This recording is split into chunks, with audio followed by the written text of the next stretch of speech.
mengecam keras dan mengutuk saudari Syahrini atas pernyataannya yang telah membandingkan dua agama. Karena agama tidak boleh diperbandingkan. Konsep ketuhanan yang diyakini dan diimani oleh orang Kristen tidak boleh dinilai oleh iman orang Islam. Karena itu akan bertabrakan. Itu tidak boleh. Bagi Islam yang saya tahu, agamamu adalah agamamu, agamaku adalah agamaku. Itulah yang ada. Tetapi apa yang dilakukan oleh saudari Syahrini, Anda telah melakukan perbuatan yang berpotensi mengadu domba, memicu konflik antar dua umat beragama besar di Republik ini, yaitu Islam dan Kristen. Sekali lagi saya menyampaikan, saya mengutuk dan mengecam keras saudari Syahrini atas apa yang saudari ucapkan. Tidak boleh mengukur agama orang lain, mengukur keimanan orang lain dengan iman dan agama yang berbeda. Kalau mau bicara tentang konsep ketuhanan Yesus, maka Anda harus menjadi orang Kristen dulu. Karena hanya orang Kristenlah yang berhak menilai tentang konsep ketuhanan Yesus. Anda tidak boleh menabrak garis-garis itu. Ini negara yang berpancasila. Kita hidup berdampingan dengan agama masing-masing. Tidak boleh saling mengganggu dan jangan pergunakan agama yang satu untuk menilai agama yang lain. Karena ketika itu Anda lakukan, maka Anda sedang memicu konflik antar umat beragama.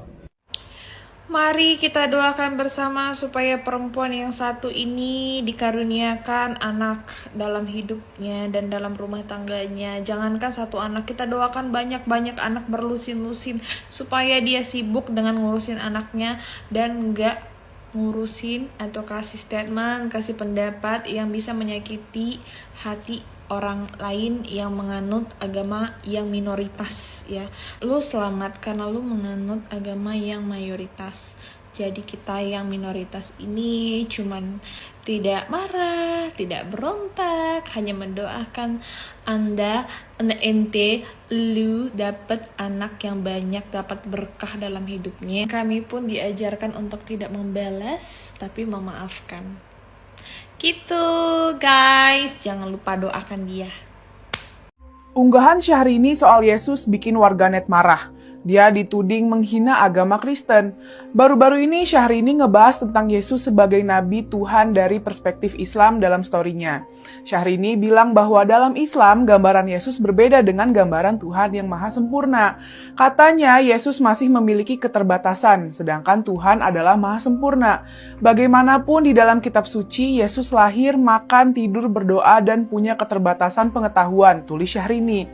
Sementara Islam mengajarkan bahwa Tuhan selalu sempurna. Umat Kristen harus menanyakan kembali gagasan tentang Tuhan, tambahnya. Lebih parahnya lagi, Syahrini ngajak umat non-muslim untuk mempertanyakan kembali gagasan Tuhan bagi mereka. Postingan Syahrini ini viral dan langsung mendapat hujatan netizen. Syahrini dituding menyebarkan ujaran kebencian. Kecaman salah satunya datang dari akun Instagram lambe_danu. Allah aja bilang, lakum dinukum waliyadin. Artinya bagiku agamaku, bagimu agamamu. Gak usah usik-usik agama orang lain, diri sendiri aja belum tentu baik, tulis netizen. Sejak menikah dengan Reino Barak, Syahrini memang dikenal lebih syar'i. Gak jarang Syahrini ngebagiin kutipan Islami, video ceramah atau potongan surat Al-Quran dari media sosialnya. Sayangnya penampilan Syahrini yang lebih syar'i ini malah bertentangan dengan perilakunya. Postingan Syahrini jelas sangat berbahaya dan mengancam kerukunan beragama. Agama yang kita yakini seharusnya jadi sumber kebijaksanaan kita, bukan malah buat ngehina agama orang lain.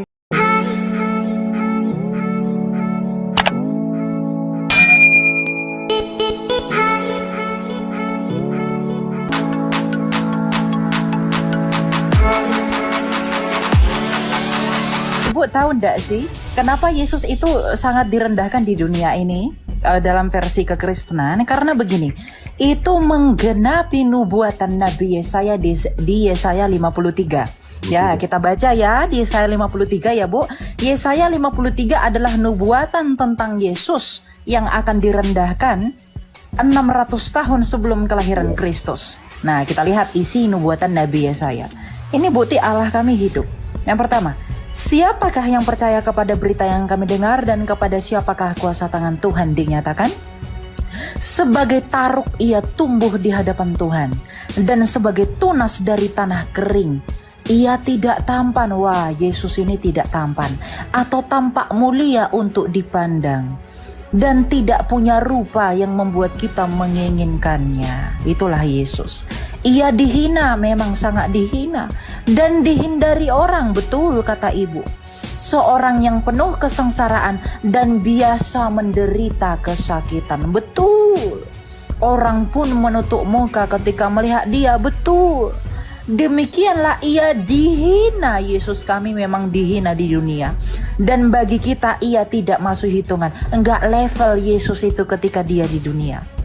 Sesungguhnya penyakit kitalah yang ditanggungnya, dan kesengsaraan kita yang dipikulnya. Padahal kita mengira dia kena tulah, dipukul dan disakiti Allah. Kita pikir Yesus itu dikutuk dengan dia mati. Orang berpikir, wah Yesus itu dikutuk ketika dia mati. Oh ternyata enggak. Ayat 5, akan tetapi ia ditikam karena pemberontakan kita. Wah Yesus ternyata ditikam karena dosa kita. Dia diremukkan karena Kok bisa Mbak Elia? Hajaran, bentar. Sekali lagi, mohon maaf Elia. Coba perbaiki kata-kata ibu itu. Tadi kami sudah memperbaiki, ibu selalu mengucapkan Mbak Elia. Oh, sorry. Yang sopan sedikit, mohon maaf ya. Biarin aja. Nggak apa-apa, saya bro. Bu Saya Fitri. sebut namanya saja ya. Iya, Elia saja Elia ya. saja boleh. Oke. Oh iya, Nah, Elia. dengarkan ya Bu ya. Saya jelaskan dulu ya, jangan dipotong, oke? Iya, siap. Nah, hajaran yang mendatangkan damai sejahtera bagi kita ditimpakan kepadanya. Dan karena bilur-bilurnya kita disembuhkan. Oh ternyata karena darahnya kita disembuhkan.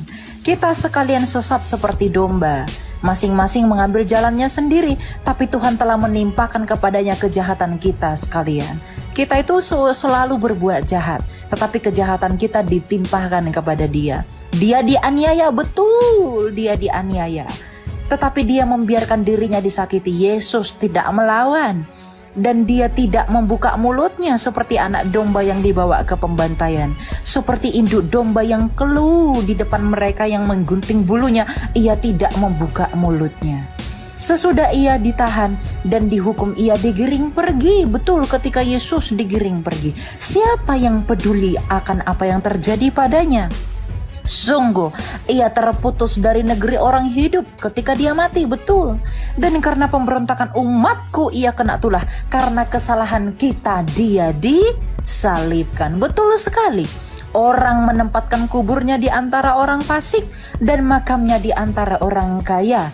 Sekalipun ia tidak berbuat kekerasan dan tipu daya tidak ada dalam mulutnya. Betul sekali, Yesus tidak pernah berdosa. Namun kata Yesaya, Tuhan berkehendak meremukkan dia, membuat dia sakit apabila jiwanya diserahkan sebagai korban penebus salah.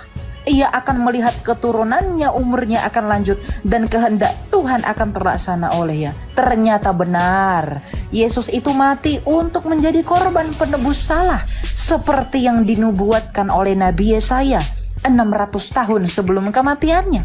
Ayat 11, sesudah kesusahan jiwanya, ia akan melihat terang dan menjadi puas ketika Yesus bangkit. Ternyata dibuktikan oleh pengetahuannya, hambaku orang benar itu akan membenarkan banyak orang, karena kejahatan mereka akan dipukulkan. Haleluya. Karena ternyata ini digenapi oleh Yesus. Bagi kami yang beriman kepadanya, kami dibenarkan. Sebab itu ayat 12, aku akan membagikan kepadanya rampasan di antara orang-orang besar, dan ia akan membagikan jarahan bersama orang-orang kuat. Karena Yesus telah menyerahkan nyawanya ke dalam maut, juga karena ia terhitung di antara pemberontak, padahal ia menanggung dosa banyak orang dan berdoa untuk pemberontak-pemberontak. Jadi jangan heran Bu Fitri Hamzah kalau Yesus kami dihina, direndahkan, dicaci, dimaki, dihindari banyak orang. Karena hal itu terjadi agar supaya sempurna nubuatan Allah kami yang hidup di Yesaya 53, bahwa ia memang harus mengalami hal yang demikian. Tapi semata-mata itu harus terjadi untuk apa? Keselamatan kami dan kita manusia. Jadi kalau Nabi Isa dalam keyakinan Anda, Kalau Nabi Isa dalam keyakinan ibu ditinggikan, dimuliakan, begitu dihormati, itu bukanlah Yesus kami. Kami tidak pernah menyangkal bahwa Yesus Kristus Raja kami itu dihina, dicaci, dimaki, dan dihindari orang. Karena dengan itulah Allah itu menyatakan dirinya bahwa Dia adalah Allah yang hidup, bahwa itu harus terjadi menggenapi nubuatan yang Ia berikan melalui perantaraan Nabi Yesaya. Itulah Allah kami. Maka tidak bisa tidak, Yesus Kristus dalam kekristenan dan Nabi Isa dalam keyakinan Anda adalah dua pribadi yang berbeda. Kalau Yesus kami direndahkan dan dihina di dunia, dan ketika Isa Anda dimuliakan di dunia, itu berbeda. Sehingga jangan dipaksa.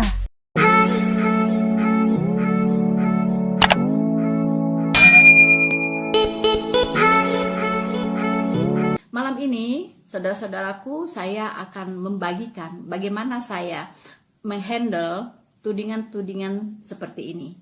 Khususnya malam ini yang mau kita bahas adalah bahwa Tuhannya orang Kristen adalah manusia.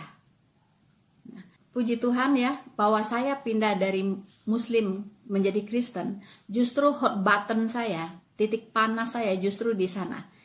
Di mana saya mencari Tuhan yang sejati, Allah yang sejati. Apa mungkin kalau Yesus Kristus itu bukan Tuhan, untuk apa saya pindah agama? Betul ya? Ya kan? Untuk apa gitu? Justru disitulah hot button saya, dan saya menemukan bahwa Yesus Kristus adalah Tuhan satu-satunya, ya, Tuhan Juru Selamat umat manusia. Oke teman-teman, dalam pembahasan saya kali ini, supaya lebih mudah dipahami, ya, saya akan menjelaskannya dengan cara mengambil benang merahnya teman-teman, ya saudara-saudaraku. Jadi saya akan tarik benang merahnya itu dari perjanjian lama ke perjanjian baru, ya. Bagaimana dan siapa Tuhan Yesus Kristus ini, ya, apakah dia Tuhan atau dia memang manusia? Biarlah Alkitab sendiri yang menjawabnya. Mungkin kita akan banyak baca ayat ya, baca ayat kali ini. Karena apa? Karena saya akan menjawabnya, menjelaskannya secara Alkitabiah, ya. Nah, kalau kebetulan ada Alkitab, ya, di tempat teman-teman sekarang mungkin lagi pegang Alkitab atau apa, boleh dibuka bersama-sama dengan saya. Tapi kalau tidak ada, silakan untuk mendengarkan saja, menyimak saja.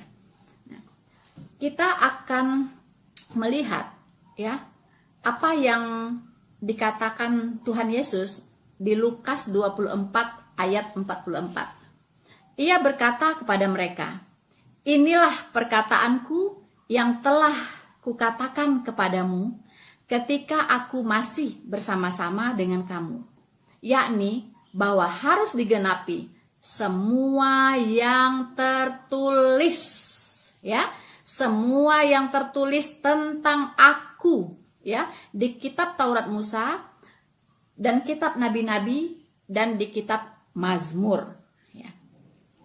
Ini Tuhan sendiri, ya, Tuhan Yesus sendiri mengatakan bahwa tentang Dia itu sudah tertulis di kitab Taurat Musa, di kitab para nabi, dan di kitab Mazmur. Nah, ini mari kita ke hulunya dulu, ya. Kita pergi ke hulunya, ke perjanjian lama, ya. Bagaimana kita akan membuktikan bahwa Yesus Kristus adalah Tuhan? Tentunya pertama, kita harus mengenal dulu, ya, siapa Tuhan itu? Siapa Allah itu? Nah, saya tidak akan mengambil semua ayat karena sangat banyak sekali ayat-ayat Alkitab yang mengatakan bahwa Yesus adalah Allah itu sendiri, ya. Cuman saya akan memakai ya ayat-ayat yang ada di kitab Yesaya. Karena kitab Yesaya bisa dikatakan adalah Injil di perjanjian lama, di mana di situ berita tentang Yesus Kristus, nubuatan-nubuatan tentang Yesus Kristus itu sangat-sangat banyak di kitab Yesaya, ya. Jadi sebenarnya iblis kalau mau mengatakan bahwa Yesus itu bukan Tuhan, dia sudah terlambat, ya kan? Orang Jerman bilang zu spät, ya kan, too late, ya. Kenapa? Karena sudah ada di perjanjian lama itu nubuatan-nubuatan tentang Tuhan Yesus yang secara akurat digenapi di perjanjian baru. Ya, boleh jadi kalau tidak ada nubuatan bisa jadi dia orang berhasil ya untuk memutarbalikkan fakta bahwa Tuhan Yesus bukan Tuhan. Tapi berhubung karena di kitab perjanjian lama, di Taurat Musa, di kitab para nabi dan di kitab Mazmur itu sudah tertulis dengan sangat detail ya siapa itu Tuhan Yesus Kristus. Oke? Nah, untuk itu ya kita akan melihat Yesaya pasal 9 ayat 5. Ini benar-benar nubuatan untuk Yesus Kristus. Ya, nubuatan yang sangat spesifik untuk Tuhan Yesus. Ya, saya bacakan Yesaya 9 ayat 5. Sebab seorang anak telah lahir untuk kita, seorang putra sudah diberikan untuk kita. Lambang pemerintahan ada di bahunya.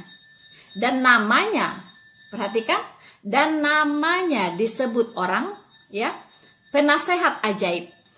Oke, penasehat ajaib. Kemudian disebut apa lagi? Yaitu Allah yang perkasa. Dengarkan baik-baik ya. Bahwa putra itu, yang lahir itu adalah Allah yang perkasa, ya.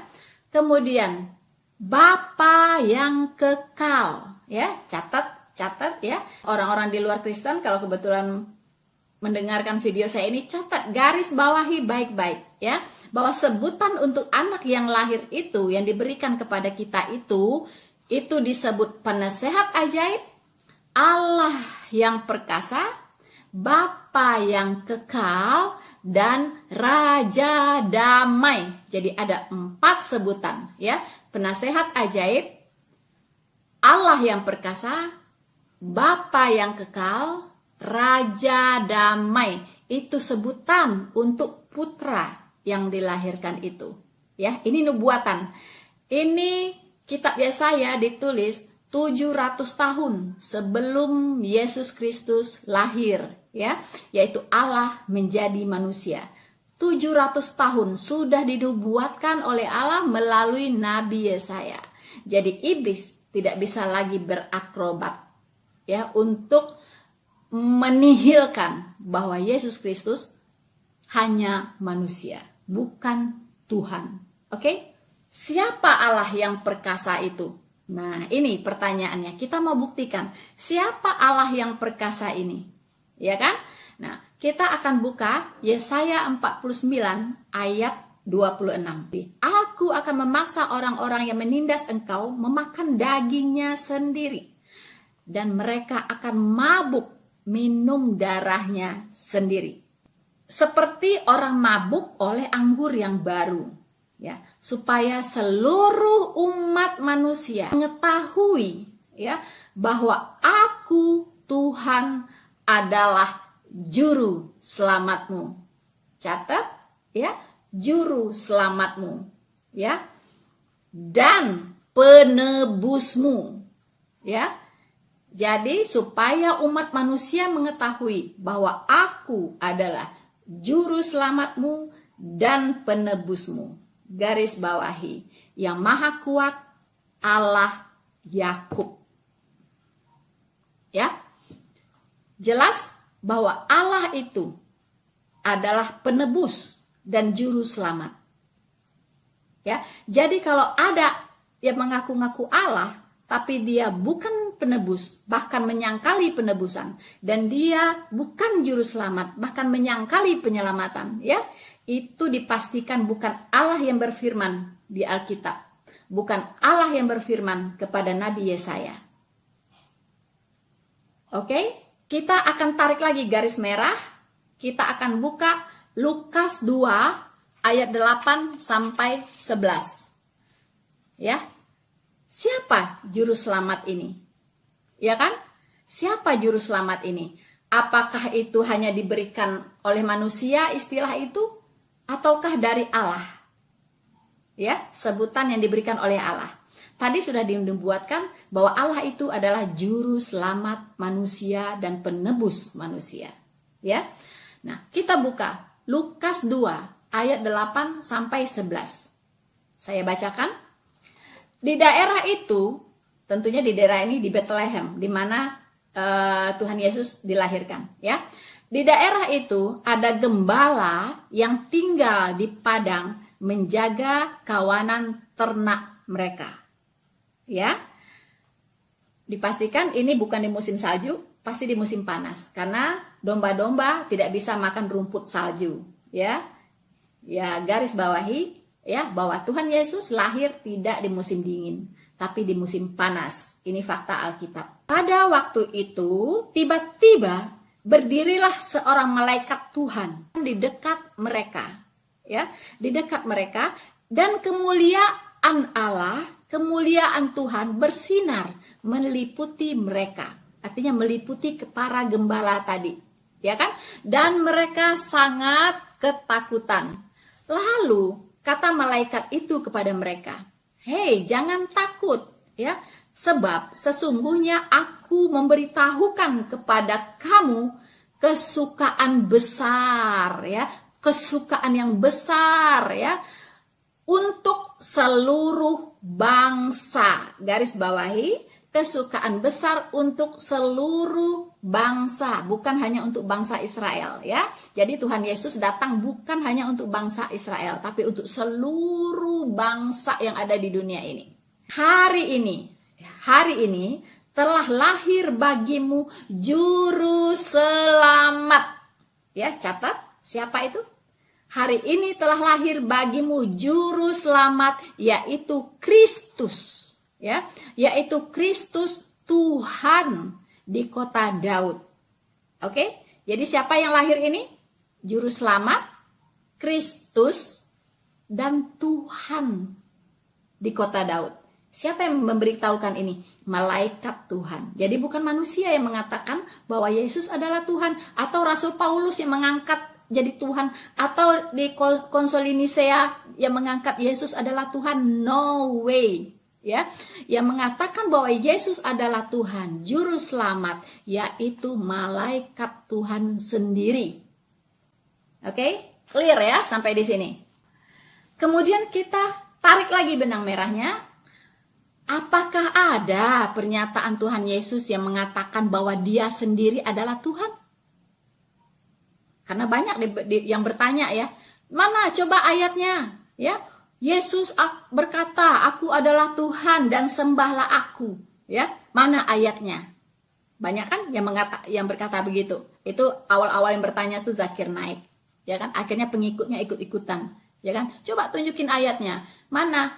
Yesus berkata, "Aku adalah Tuhan, sembahlah aku." Wow, Anda mau berapa ayat? Bisa saya tunjukkan ya. Anda mau berapa ayat? Sekarang pernyataan Tuhan Yesus sendiri bahwa Dia adalah Tuhan. Mana ayatnya? Mari kita buka Yohanes 13 ayat 13. Ya, saya bacakan. Yohanes 13 ayat 13. "Kamu menyebut aku guru dan Tuhan." Ya, dia berkata kepada murid-muridnya, "Kamu menyebut aku guru dan Tuhan, dan katamu itu tepat sekali, ya. Dan katamu itu tepat bahwa memang akulah guru dan Tuhan." Oke? Ini pernyataan langsung dari Tuhan Yesus yang mengatakan bahwa Dia tuh memang Tuhan, ya. Dia tuh memang Tuhan. Tapi ada plesetan, ya kan? Saya dibantah lagi oleh mereka ya. Oh, itu bukan Tuhan, tapi Tuan, Lord, Tuan. Hei, saya bilang orang Amerika yang berbahasa Inggris, orang Inggris itu menyebut Tuhan itu Lord. Oh my Lord, ya. Ya. Itu konteksnya dilihat gitu. Kalau ada dia lagi di kebun, Anda panggil dia Tuhan, itu nggak benar. Anda panggil dia Tuan, ya kan? Tapi kalau dalam konteks ini, ya dalam konteks ini, itu Lord itu artinya Tuhan. Nggak ada urusan ya. Tuhan Yesus ngomong dirinya Tuan, nggak ada urusan. Dia bukan bos, ya kan ya? Dia tidak pernah mengatakan dirinya bos, ya. Nah, jadi di sini jelas bahwa Tuhan Yesus sendiri mengatakan bahwa Dia memang Tuhan. Dan kata-katamu itu tepat. Ya, memang akulah guru dan Tuhan. Oke? Masih belum puas. Kita lanjut, ya. Kita lanjut. Ya. Yesus juga mengatakan bahwa dia adalah Alfa dan Omega, yaitu yang awal dan yang akhir, yang terdahulu dan yang terkemudian, artinya yang kekal, ya. Alfa Omega, yang terdahulu, yang terkemudian, yang awal dan yang akhir, artinya kekal. Oke? Kekal, ya. Nah, di mana Tuhan Yesus mengatakan bahwa dia adalah Alfa dan Omega? Mari kita buka Wahyu 1 ayat 8. Ya, Wahyu 1 ayat 8. Saya bacakan. Aku adalah Alfa dan Omega, firman Tuhan Allah. Oke? Firman Tuhan Allah. Yesus juga adalah firman yang menjadi manusia. Makanya dia mengatakan, aku adalah Alfa dan Omega, firman Allah, firman Tuhan Allah yang ada, ya, yang ada, ya, yang sudah ada dan yang akan datang, kekal dan yang maha kuasa. Ya. Saya ulangi, aku adalah Alfa dan Omega, firman Tuhan Allah yang ada, yang sudah ada, dan yang akan datang, yang maha kuasa. Jangan lupa digaris bawahi, yang maha kuasa itu hanya Allah. Tidak ada yang maha kuasa di atas Allah, ya hanya Allah.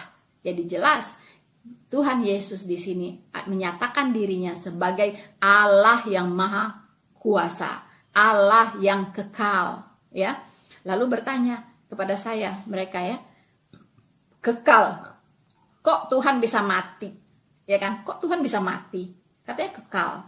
Kalau kekal nggak mati dong, ya kan? Nah, saya bilang jangan lupa Yesus Kristus itu Allah yang menjadi manusia. Jadi eksistensinya selama 33 tahun di bumi ini, ya kan? Hanya 33 tahun saudara, ya, di bumi ini untuk menjalankan misi keselamatannya yang sudah dijanjikannya kepada Adam sebelumnya. Saat itu dia 100% Allah dan 100% manusia.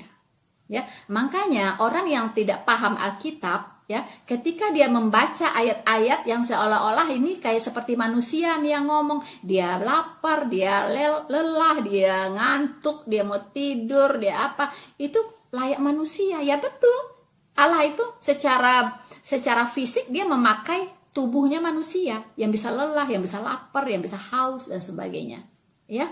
Nah, tapi di sisi lain dia juga Allah 100%. Makanya dia punya kuasa-kuasa keilahian yang tidak dimiliki oleh siapapun, ya.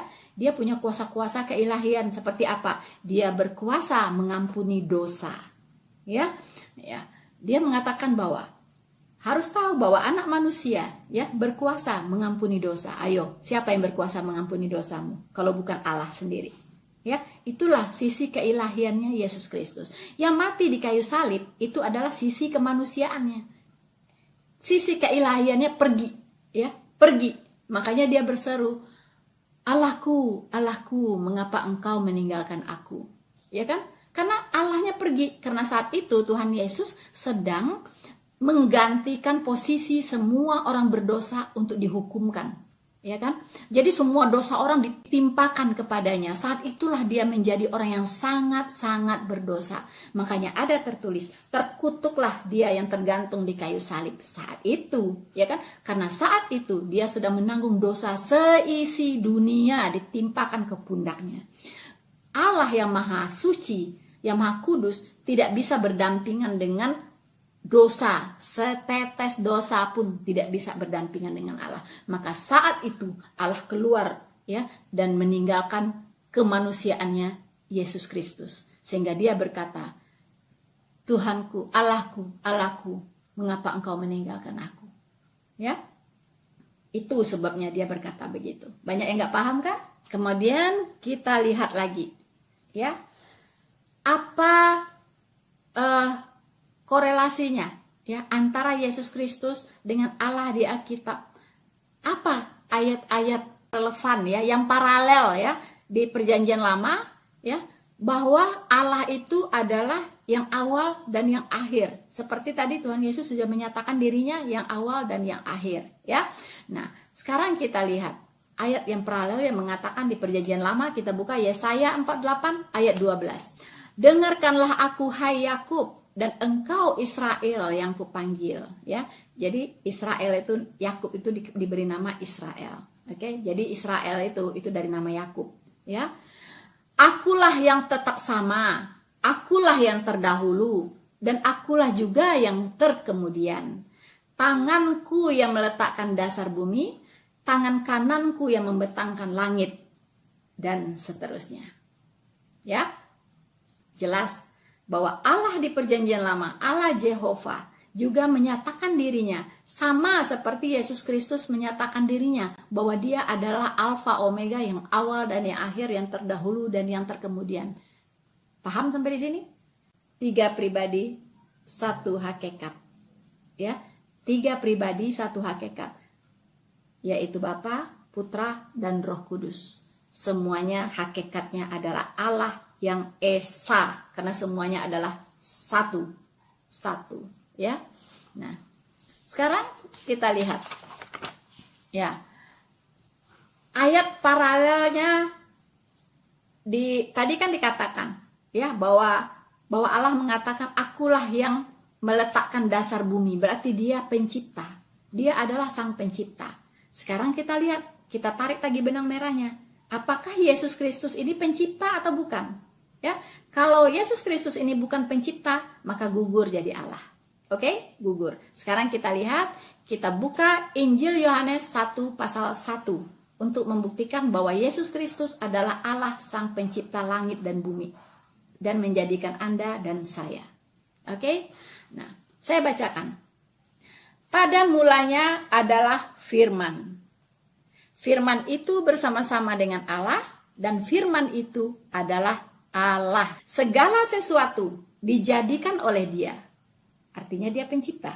Tanpa Dia tidak ada satupun yang telah jadi dari segala yang telah dijadikan. Oke? Dalam Dia ada hidup, dan hidup itu adalah terang manusia. Garis bawahi, terang manusia. Ia telah ada di dalam dunia, dan dunia dijadikan olehnya. Ya, dunia dijadikan olehnya. Tapi sayangnya dunia itu tidak mengenalnya. Ya, dunia itu tidak mengenalnya. Oke? Ia datang kepada milik kepunyaannya, tetapi orang-orang kepunyaannya itu tidak menerimanya. Mereka menolaknya. Ya, semua orang yang menerimanya, termasuk saya dong, saya akan menerimanya ya. Ya, semua orang yang menerimanya diberinya kuasa menjadi anak-anak Allah.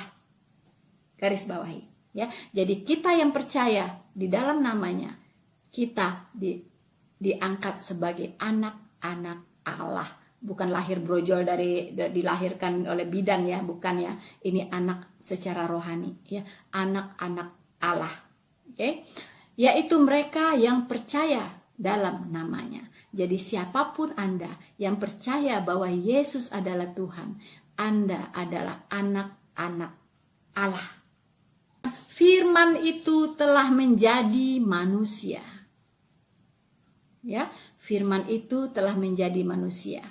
Oke? Loh. Firman menjadi manusia, bagaimana caranya? Ya kan? Firman itu kan perkataan. Ya. Firman Allah awal-awalnya bersama dengan Allah, dan firman itu adalah Allah. Jangan Anda pikir bagaimana caranya. Ya kan? Itulah misteri ilahi, di mana rohnya ditiupkan ke dalam rahim Maria. Ya kan? Jadi itu bukan anak dari benih manusia, tapi benih ilahi. Jadi jangan ditanya bidannya siapa, lahirnya di mana, ya kan? Dioperasi di sesar atau lahir normal? No, ya. Dia itu adalah siapa bapaknya, jangan ditanya juga. Dia itu adalah Roh Allah yang lahir menjadi manusia. So, teman-teman, saya kira ya, kita sudah tarik satu benang merahnya yang tidak terputus dari Taurat, Zabur, Injil, dari perjanjian lama ke perjanjian baru. Sudah membuktikan bahwa Yesus itu adalah Allah itu sendiri. Bahwa Yesus itu adalah Tuhan. Puji Tuhan, ya, kita yang orang percaya sudah tidak ada keraguan, ya, bahwa kita menyembah Allah yang benar, Allah Sang Pencipta langit dan bumi, dalam nama Yesus Kristus. Teman-teman, sampai di sini dulu ya untuk penjabaran saya, sharing saya untuk kali ini. Dan next saya akan sharingkan lagi topik yang lain yang tidak kalah menarik. Ya, oke. Sampai bertemu lagi dengan saya Rina Solihin. Tuhan Yesus memberkati Anda semua. Maranatha.